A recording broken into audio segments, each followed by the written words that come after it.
யார் நீ? யாரா நீ?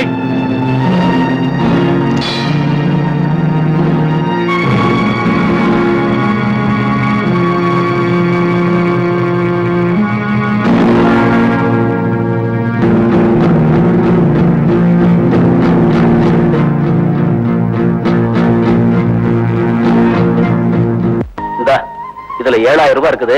இப்ப வச்சுக்க, மேற்கொண்டு அப்புறம் பாப்போம். அண்ணே, நீங்களா என் தெய்வம். என்ன தெய்வம் ஆகிறதப்பா? அப்புறம் தெய்வத்துக்கே மதிப்பு இல்லாம போயிடும். இந்த வச்சுக்க. இந்த உதவி நான் என்ன கைமாறு செய்ய போறேன்னு தெரியல. பாப்போம். அண்ணே, நீங்க விரும்பினா சரி, விரும்பாவிட்டாலும் சரி, இந்த 7000 ரூபாயை திருப்பி கொடுத்துட்டு இதுல வர்ற லாபத்துல உங்களுக்கு பாதி எனக்கு பாதின்னு நான் முடிவு பண்ணேன். போன உடனே காகிதம் போடு, பணத்தை பத்திரமா வச்சுக்கோ. சிவராமா, இந்த பணத்தை உன் அண்ணன் எப்படி ஏற்பாடு பண்ணி கொடுத்திருக்காங்கிறது உனக்கும் தெரியும். புட்சால்தனமா நடந்து. சரி மாமா. சரவணா, முருகா, இந்த ஆளுக்கு ஒவ்வொரு ரூபா மிட்டாய் வாங்கி சாப்பிடுங்க. நான் வரேன், ரயிலுக்கு நேரமாச்சு.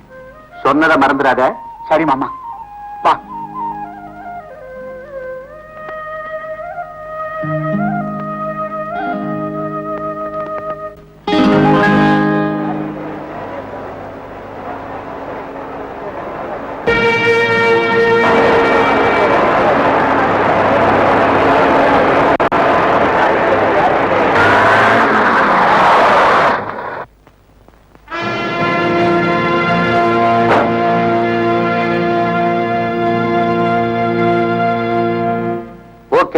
Good morning Dhanraj.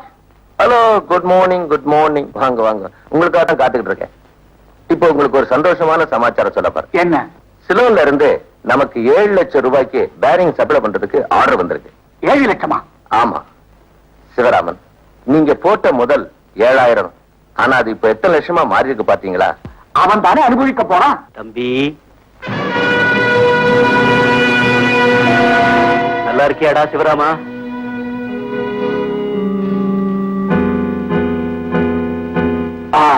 அப்போ அந்த பார்ட்டிட்ட பேசி நீங்களே ஒரு முடிவுக்கு வந்துருங்க. அப்புறமா நான் ஆபீஸ்ல மீட் பண்றேன். ஆல்ரைட்.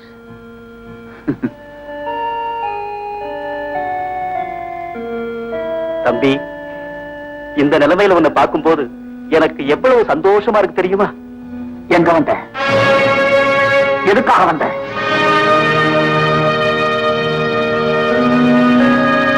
ஏதாவது வேணும்னா கேட்டு வாங்கிட்டு போ. 4 பெரிய மனுஷங்க முன்னாடி என்ன வாடா போனான்னு மரியாதை இல்லாம சொன்னா அவங்க என்ன பத்தி என்ன நினைப்பாங்க? தம்பி, எனக்கு நிறைய வேலை இருக்கு. சொன்னதை சீக்கிரமா சொல். உங்ககிட்ட சொல்லாம வேற யார்கிட்டப்பா சொல்ல போறேன்? வீடு நிலமெல்லாம் வாங்கின கடனுக்கே போயிடுச்சு. பிள்ளைகளை படிக்க வைக்கவும் முடியல. சுருக்கமா சொன்னா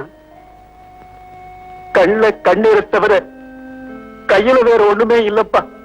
என்ன நான் என்ன கனவுடா உன் கஷ்டத்தை தீர்த்து வைக்க? இல்லப்பா. இல்ல, எனக்கு ஒரு மகன் இருக்கிறான், படிக்க வச்ச ஆளாக்க. பரவாயில்லப்பா, நீ நல்லா இருந்தா அதுவே போதும். கொஞ்சம் இருங்க. என்னடா தம்பி இப்படி எடுத்து பேசிட்டானேன்னு தகைச்சு போயிட்டீங்களா? தம்பி, ஆமாண்ணே, இது உங்க வீடு, உங்க பணம், உங்க ஃபேக்டரி. எல்லாத்தையும் கூட இருந்து கவனிக்கிறத விட்டுட்டு என்னமோ யாருக்கையோ போய் யாஜக கேட்கற மாதிரி வந்து இருக்கிறீங்களே. என்னப்பா சொல்றேன்?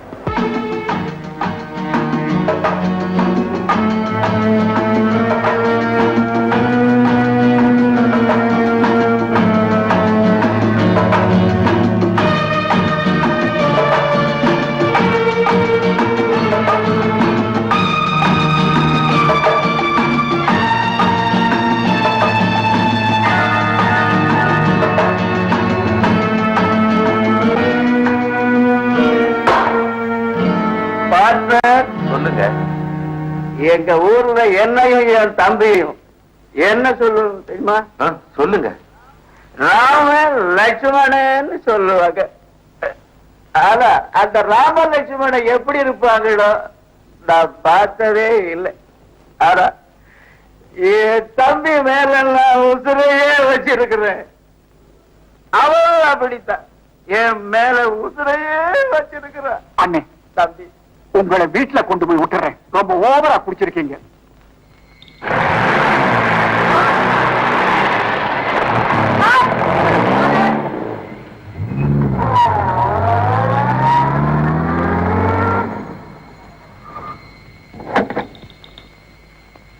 என்னடா தம்பி வீட்டுல கொண்டு போய் விடுறேன்னு நடு ரோட்ல இறக்கி விடுறியாடா?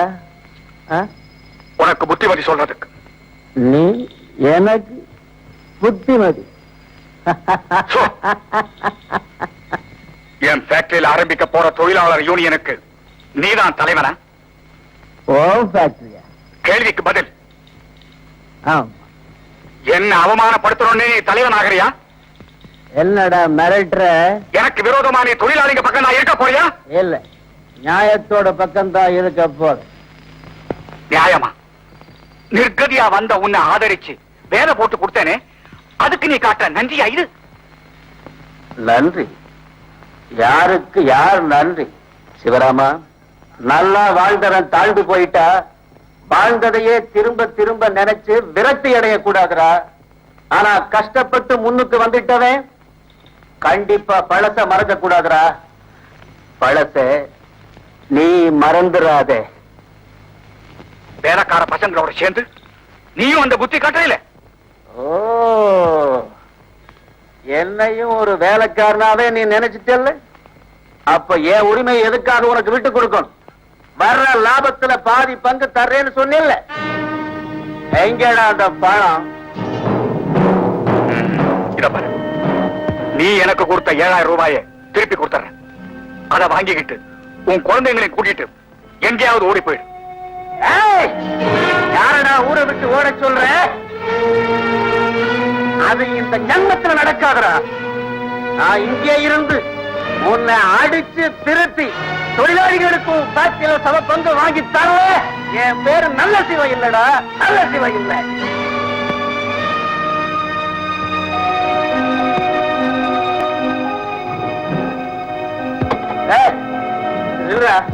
எங்க போற?